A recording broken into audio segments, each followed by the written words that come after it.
দেখো আজকে হচ্ছে 30 তারিখ না 30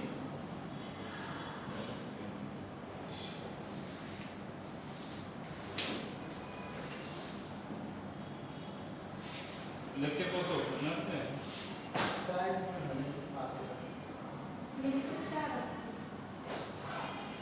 আগে কি তিনটা লেকচার না? Lecture 4 or final exam, okay?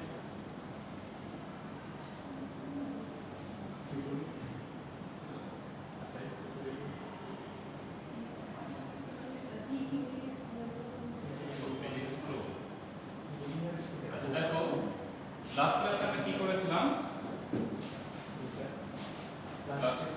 Directly না স্যার তারপর আরেকটা কাজ তারপর ম্যাগনিটিউড ম্যাগনেটিক। আচ্ছা দেখো আজকের টপিকটা হচ্ছে অ্যাম্পিয়ারস ল। ওকে,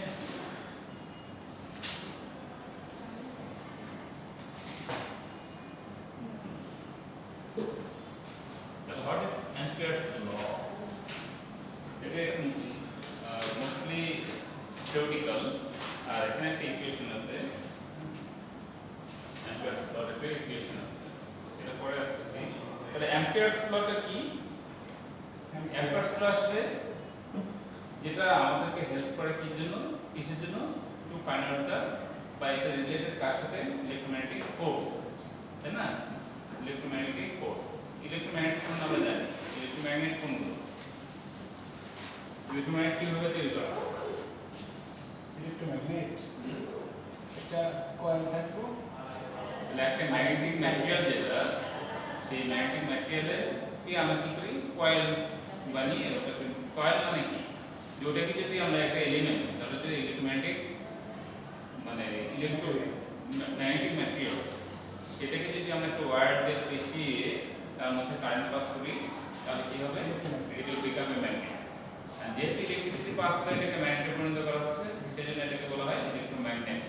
তার মানে এই ম্যাগনেট, যে কোনো ম্যাগনেটের চারপাশে কি থাকে? একটা রিজন থাকে, তাই না? যেটাকে বলা হয় ম্যাগনেটিক ফিল্ড। আমরা লাস্ট ক্লাসে এটা পড়েছি ম্যাগনেটিক ফিল্ড। আর ডেফিনেটলি সেখানে একটা কি করবে? ফোর্স কাজ করবে। তাহলে ফোর্সের লাইনটা কোন দিকে, ডিরেকশন কোন দিক থেকে কোন দিকে শো করে? নর্থ থেকে সাউথ। নর্থ থেকে সাউথের দিকে, ঠিক আছে? অনেক সময় ডায়াগ্রামে দেখাতে বলবে। তাহলে অ্যাম্পিয়ারস ল এখন আমরা দেখতেছি যে যেহেতু কারেন্ট, যখনই আমরা কারেন্ট পাস করব তখনই কি হবে? এক হচ্ছে ইলেকট্রিক ফিল্ড আর একটা হচ্ছে ম্যাগনেটিক ফিল্ড। তাহলে ম্যাগনেটিক ফিল্ড তৈরি হবে যেহেতু ম্যাগনেটিক পরিণত হচ্ছে। তাহলে একটা লং ওয়্যারের ক্ষেত্রে, লং স্ট্রেট কারেন্ট ক্যারিং ওয়্যারের ক্ষেত্রে কি হবে? যে ম্যাগনেটিক ফিল্ড তৈরি হয়, সেটাকে ক্যালকুলেট করার জন্য আমরা কোন লটা অ্যাপ্লাই করব? Ampere's law. ঠিক আছে? এটাই হচ্ছে function of Ampere's law. To কি তাহলে কি ফাইন্ড, মানে কি ক্যালকুলেট করব আমরা? Magnetic field, right? তাহলে it helps us to find out the magnetic field of a long wire, long type current carrying wire. পরে আমি ডায়াগ্রামটা এঁকে দেখাচ্ছি। এখন তো what is the Ampere's law? এটা একটু কি আছে? লটা স্টেট করতে হবে না? লটা কি? তাহলে Ampere's lawটা কি? Ampere's law স্পেশালি এটা আসছে কোথা থেকে? যেটা বললাম যে ম্যাগনেটিক ফিল্ড, তাই না? তাহলে আমরা যখন একটা লং ওয়্যারের মধ্যে দিয়ে কেন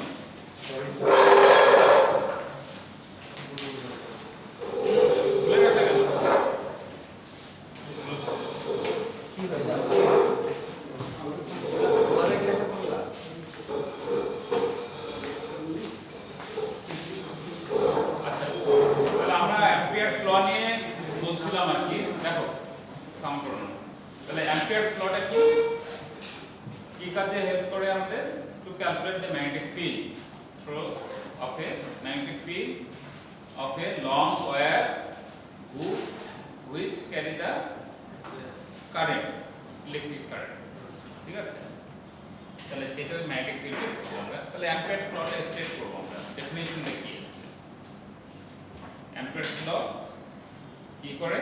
It creates by it will calculate the magnetic field created by a long wire, current carrying wire, ঠিক আছে, আর উইথ এ, তার মানে এটা আমরা যদি ইকুয়েশনটা লিখি তাহলে ইকুয়েশনের পরে আসি, এটাকে থিওরিটিক্যালি যদি বলি তাহলে কি হবে, the magnetic field created by the electric current is proportional to the size of the electric current times the constant which is called permeability constant.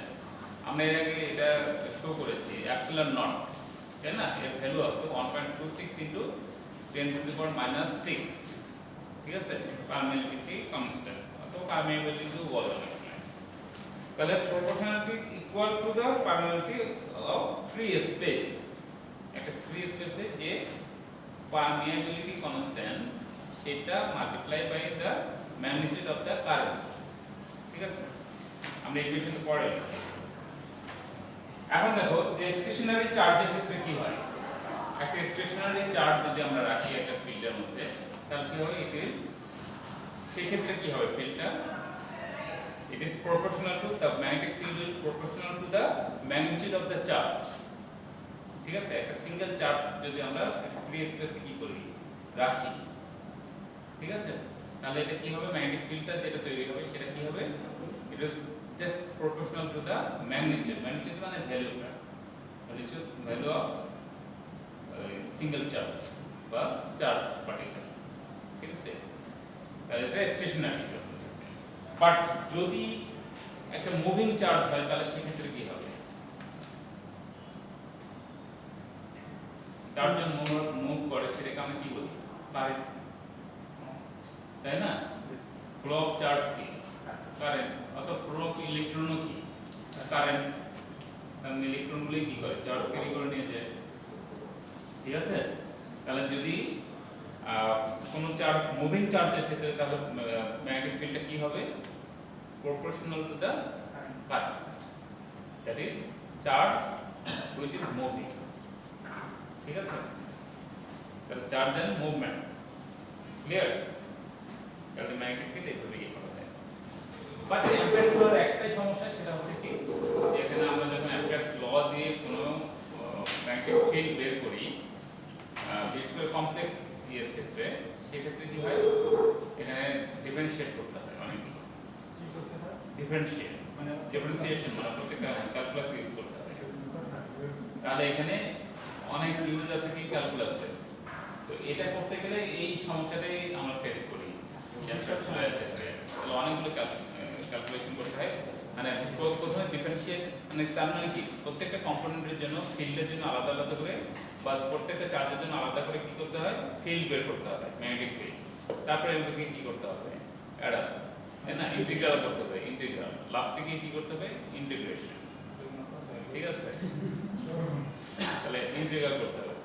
তাহলে এই প্রবলেমটা সলভ করার জন্য আমরা কি করি, এখন দেখো যে একটা ব্যাপার আছে আবার, যে তুমি যখন কি করবা একটা চার্জ পার্টিকেল অথবা যেটা কারেন্ট ক্যারিং ওয়্যার এখানে যত দূরে সরে যাবা তত কি হবে, ফিল্ডের স্ট্রেংথটা কি হবে, কমবে না বাড়বে, ফিল্ডের স্ট্রেংথ কমে যাবে, ঠিক আছে, তাহলে এটা অ্যাকচুয়ালি একটা মুভিং ফিল্ডটা কি হবে, মুভ করে আসবে, আমি পরে এই লটা আসছে মুভ করবে, হ্যাঁ ফিল্ড মানে হচ্ছে কারেন্ট যেদিকে যাবে কারেন্টের চারপাশে কি হবে, একটা ফিল্ড তৈরি হবে না, সেটা সাধারণত সার্কুলার হয়, তো সেটা আমি পরে লটা দেখাচ্ছি। তাহলে এইটার ক্ষেত্রে যেটা করতে হবে যে আলাদা করে ম্যাগনেটিক ফিল্ডগুলো যেগুলো ক্রিয়েট করবে সবগুলো ফিল্ড বের করে কি করতে হবে, আমাদেরকে অ্যাড করতে হবে, মানে সাম অফ অল ফিল্ড, ঠিক আছে, যতগুলো চার্জ আছে সবগুলোর জন্য আলাদা করে ফিল্ড বের করে সবগুলো অ্যাড করব, তাহলে আমাদের ক্যালকুলাসের প্রয়োজন হবে না, ক্যালকুলাসের প্রয়োজন হবে না, না তাই তো সেটা আমরা অবশ্যই দেখো দেখাচ্ছি সিচুয়েশনটা। তাহলে ধরো যে একটা এরকম চার্জ আছে মনে করো, ঠিক আছে, পজিটিভ চার্জ, তাহলে ম্যাগনেটিক ফিল্ডটা কি হবে, তাহলে এইরকম সার্কুলার হবে, ঠিক আছে, তাহলে এটা একটা লং ওয়্যার ধরলাম, তাহলে চার্জ ক্যারিং চার্জ কি করবে, ফ্লো করবে, তার চারপাশে কি হবে, তার মানে কি চার্জ ফ্লো করা মানে কি এর মধ্যে দিয়ে কারেন্ট ফ্লো করতেছে এটার নিচে দিকে অথবা উপরে দিকে যেদিকে ডিরেকশন হোক না কেন এটার পরে আমি ডিরেকশনের ব্যাপারটা পরে আলোচনা করব চার্জ কি পজিটিভ চার্জ হবে? হ্যাঁ কারেন্ট যেহেতু ফ্লো করতেছে কারেন্টের ইয়েটা কি আমরা খেয়াল ধরে কি পজিটিভ থেকে নেগেটিভ দিকে পজিটিভ যদি ইলেকট্রনের ইয়েটা আমরা ধরে কি ইলেকট্রন হচ্ছে নেগেটিভ ইলেকট্রন চার্জটা কি নেগেটিভ তাহলে সার্কিট আমরা প্রথমেই আমি তোমাদেরকে একটা সিম্পল সার্কিটে দেখিয়েছিলাম যে ইলেকট্রন ফ্লো এবং কনভেনশনাল কারেন্ট ফ্লো করবে যখন তখন positive terminal to negative terminal আর ইলেকট্রন ফ্লো করবে কোথায় নেগেটিভ টু পজিটিভ টার্মিনাল ঠিক আছে আচ্ছা তাহলে আমরা কি করছি যখন আমরা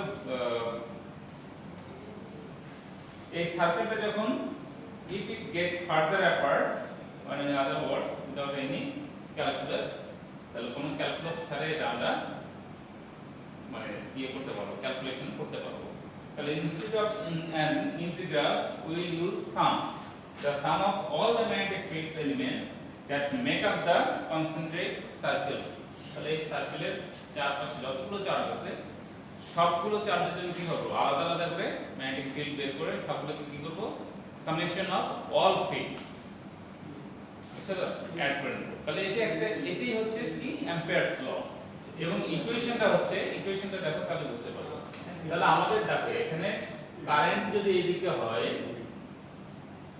এটা কি নো সার্কিট বাট এটা কি কিসের direction field electric field magnetic হচ্ছে আর ধরে নিলাম আমরা সেন্টার পয়েন্ট থেকে এই ডিসটেন্সটা দিস ইজ r ওকে আর এই যে ছোট্ট একটা ডিসটেন্সের জন্য আমরা ইয়ে করব এই ডিসটেন্সটা হচ্ছে কত ডেল l একটা স্মল ডিসটেন্সের জন্য ঠিক আছে সিঙ্গেল মানে ছোট্ট একটা স্পেসের জন্য সার্কুলার পাথে এর তো সার্কুলার পাথে ঘুরছে তাই না ফিল্ডটা তৈরি হচ্ছে কোথায় সার্কুলার ডিরেকশন বা সার্কুলার পাথে তাহলে একটার জন্য আমরা একটা স্মল ডিসটেন্সকে আমরা ধরে নিচ্ছি ডেল লেন্থটা ওয়ার সেক্ষেত্রে আমাদের অ্যাম্পিয়ারস লটা কি হবে Ampere's law summation of magnetic field এটাকে ডিনোট করেছি দিয়ে আমরা b ওকে মাল্টিপ্লাই বাই বা টাইমস ডেল l একটা সিঙ্গেল চার্জের জন্য ডেল l ইকুয়ালস কত mu naught i mu naught হচ্ছে কি পারমিয়াবিলিটি কনস্ট্যান্ট তাহলে মিউ এর ভ্যালু হচ্ছে কত আচ্ছা একবারে লিখি আমি পরে তাহলে এইটা হচ্ছে কি সামেশন করছি তাই না এখন দেখো এটা হচ্ছে কি একটা স্মল ডিসটেন্সের জন্য নিছিলাম যে একটা চার্জ কতটুকু ডিসটেন্স মুভ করছে তাহলে এরকম অসংখ্য চার্জ আছে তাহলে এটা যখন মুভ করবে একটা লুপ যখন কমপ্লিট করবে তাহলে কার সমান সেই লুপটা কমপ্লিট করছে বা তার পাথটা কত বড় হবে সার্কুলার পাথ একটা সার্কুলার পাথ তার মানে কত তার সারকমফারেন্স সার্কেলটা মানে সারকমফারেন্সের সমান ফুল ডিসটেন্স একটা এখান থেকে মনে করো ঘুরে আবার কোথায় গেল 2 পাই পর্যন্ত তাহলে দেন এটা তখন কি হবে পুরো ডিসটেন্সটা কত হবে 2 পাই আর মানে সারকমফারেন্সের সমান তাই না তাহলে সেই ক্ষেত্রে আমাদের ম্যাগনেটিক ফিল্ডটা কি হবে আমরা ম্যাগনেটিক ফিল্ডটা কি করব এখন আলাদা করে দেব ঠিক আছে এখানে এই ইকুয়েশন থেকে তাহলে এখানে আমরা b ইকুয়ালস কি লিখতে পারি তাহলে b মাল্টিপ্লাই বাই কত ডেল l তো ছিল কি একটা জন্য এই জিনিসটা তো খেয়াল রাখতে হবে b multiply by 2 pi r very good 2 pi r equals কত হয় মিউ নট i ওকে তাহলে b কে সাবজেক্ট করি আমরা তার আমরা এক অ্যাকচুয়ালি যে আমাদের টার্গেট কি বের করব ম্যাগনেটিক ফিল্ড তাহলে b কে সাবজেক্ট করো b ইকুয়াল কি হবে mu naught i divided by কত 2 পাই r এখন যেটা হচ্ছে যে বি ইয়ে টার্মগুলো একটু লিখে রাখো আর কি ম্যাগনেটিক ফিল্ড ওকে ম্যাগনেটিক ফিল্ডের ইয়ে কি ইউনিট কি টেসলা টেসলা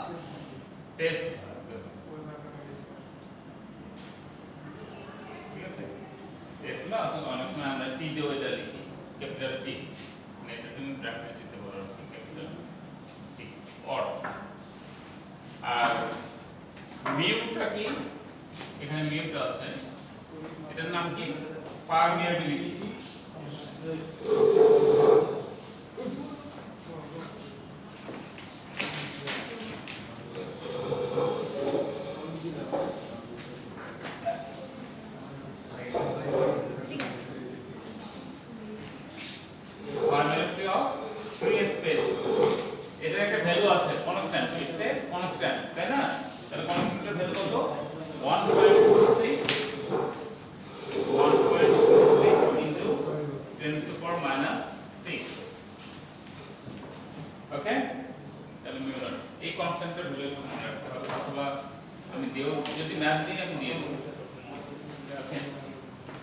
I for এখানে আরেকটা সিম্বল আছে I for current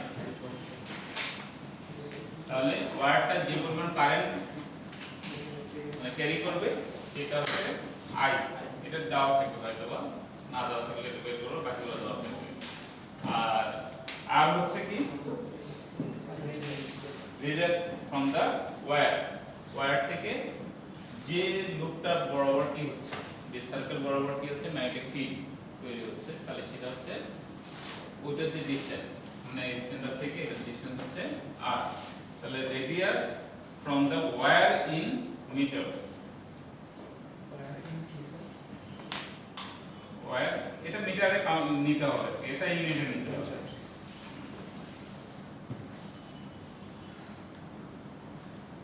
radius from the wire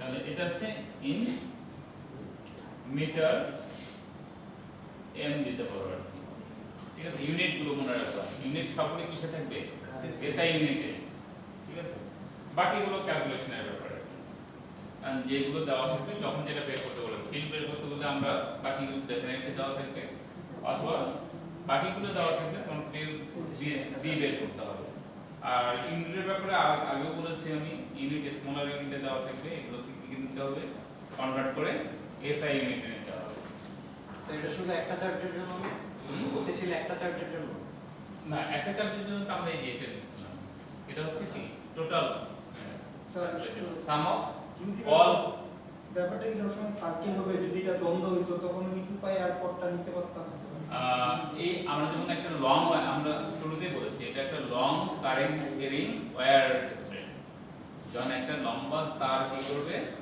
current flow করবে এর মধ্যে দিয়ে তখন কি হবে আমি পরে এই লটাতে আসতেছি আর কি যে কারেন্টের ডিরেকশন কোন দিকে হলে ম্যাগনেটিক ফিল্ড কোন দিকে হবে ঠিক আছে এটাও একটা ল আছে ঠিক আছে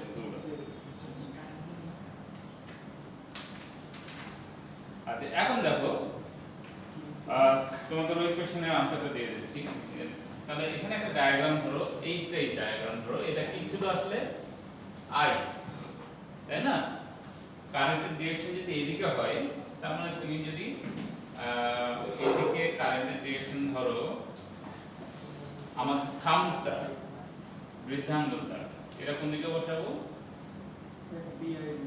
কারেন্ট বরাবর ঠিক আছে কারেন্টের দিকে ডেফিনেটলি রাইট হ্যান্ডের থাম্বটা ঠিক আছে এরকম দিকে কারেন্ট বরাবর প্রথমে বসাবো বসালে দেখো তোমার বাকি আঙ্গুলগুলোর ডিরেকশন কোন দিকে হচ্ছে ঘড়ির কাঁটার অ্যান্টি ক্লকওয়াইজ দেখো এই থাম্বটা কারেন্টের দিকে বসাও এটা জাস্ট টার্ন করো আর কি তাহলে এটা কোন দিকে যাচ্ছে এই দিক থেকে এই দিকে তাহলে এটা হচ্ছে তার মানে কি কারেন্টের ডিরেকশন যদি দেওয়া থাকে তাহলে এটা ম্যাগনেটিক ফিল্ড এটা হচ্ছে magnetic field this is for direction. আমরা তো এখন এতক্ষণ কি করলাম, ক্যালকুলেশনটা করলাম, তাই না? আর ডিরেকশনের ক্ষেত্রে কি হবে, আমরা রাইট হ্যান্ড মানে রুলটা ব্যবহার করব, থাম রুল বলা হয়, রাইট হ্যান্ড থাম রুল। তাহলে থামটা অবশ্যই কারেন্টের দিকে, কারেন্ট যেদিকে থাকে, কারেন্ট যদি এদিকে থাকতো তাহলে এটা কোন দিকে যেত, এভাবে করতো। তাহলে কারেন্টের ডিরেকশন যে মানে এখান থেকে অবশ্য দুটো জিনিসই বের করা যায়। যদি কোনোভাবে মানে কারেন্ট যদি আমরা জানি যে পজিটিভ টার্মিনাল কোনটা, নেগেটিভ টার্মিনাল কোনটা, অথবা কারেন্ট কোন দিকে ফ্লো করতেছে, তাহলে সেদিকে আমরা কি করব, থামটা বসিয়ে দিয়ে ম্যাগনেটিক ফিল্ডের ডিরেকশনটা আমরা নির্ণয় করব। তাহলে ওটা আমরা দেখায় দেব। এটা অনেক সময় কিন্তু ডায়াগ্রাম দিয়েও দেখায় দিতে বলতে পারে, বা শুধু কারেন্টের ডিরেকশন দেওয়া থাকবে, বলবে যে ম্যাগনেটিক ফিল্ড কোন দিকে হচ্ছে, তাহলে অ্যান্টি ক্লকওয়াইজ, বুঝছো তো? বাট কোনোভাবে তোমরা যদি আবার কি করো, কোনো একটা সার্কিটে যদি আবার লেফট হ্যান্ড ব্যবহার করো, তাহলে কি হবে, জাস্ট সিম্পলি অপোজিট হবে আর কি। তুমি দেখো এদিকে কারেন্ট হচ্ছে, এদিকে এটা এদিকে ঘুরছে, তাই না? তাহলে it will give you wrong answer actually. ঠিক আছে? তাহলে আমাদের অবশ্যই কি ব্যবহার করতে হবে, ডান। আবার left hand Fleming's rule, left hand rule আছে, সেটা আমাদের পরে আসবে, সেটা আবার মোটরের না, হ্যাঁ কোর্সে তো অবশ্যই পরের ক্লাসে পাবো না, ওইটা আবার তোমাদের কাছে একটা ক্লিয়ার হবে, ওইটা একটা জিনিস ক্লিয়ার করবে, সেটা হচ্ছে মোটর কিভাবে কাজ করে, ফোর্স কিভাবে ক্রিয়েট হয়, একটা হুইল কিভাবে ঘোরে, ঠিক আছে? তো এই জিনিসগুলো আবার ওখান থেকে তোমাদের কাছে ক্লিয়ার হয়ে যাবে। ওই রুল অনুযায়ী মোশন একটা তৈরি হয়, তাই না? প্রত্যেকটা মোটর, একদম ছোট মোটর, খেলনা গাড়ির মোটর থেকে শুরু করে যে ধরনের, যে কোনো ধরনের মোটরে তুমি ইউজ করো, প্লেনও যদি তুমি যাও অথবা জেনারেটর বলো, সব কিছুতে ওই এই রুলগুলো ব্যবহার হয়, এটা ছোট হোক আর বড় হোক। ঠিক আছে? তাহলে এই কনফিউশন,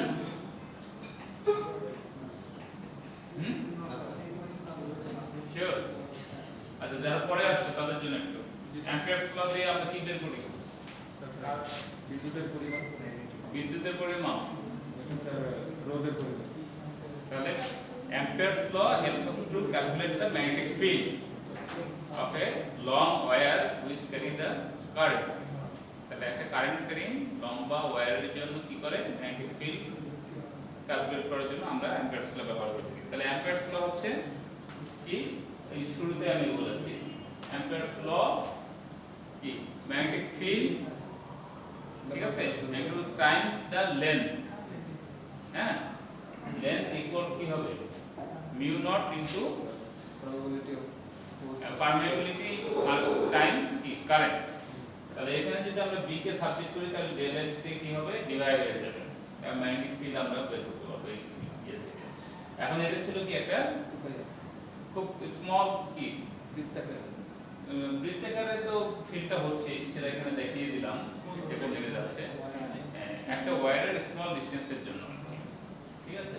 তাহলে একটা স্মল ডিসটেন্স যেতে যাচ্ছে, এখানে আমি দেখিয়ে দিয়েছি ছোট্ট একটা ডিসটেন্স ডেল এর, হ্যাঁ, যখন মুভ করছে তখন হচ্ছে আমরা ম্যাগনেটিক ফিল্ডটা হবে কত, এটা। আর যখন আমাদের পুরো সার্কুলার ক্ষেত্রে বের করব, তখন কি হবে, multiply by 2 pi R, del এর এর পরিবর্তে 2 পাই আর, তাহলে equals mu naught into I, just B কে সাবজেক্ট করে এখন ডিভাইডেড বাই 2 পাই আর। পাই তো কনস্ট্যান্ট, আর হচ্ছে রেডিয়াস, রেডিয়াস কোথায়, এই সেন্টার থেকে বা ওয়্যার থেকে কোথায়, ম্যাগনেটিক ফিল্ড যেখানে মুভ করছে, যেখান থেকে শুরু হলো আর কি, চাপ শুরু হচ্ছে, তাহলে ম্যাগনেটিক ফিল্ড হচ্ছে এটা ডিসটেন্স, এটাই হচ্ছে আর।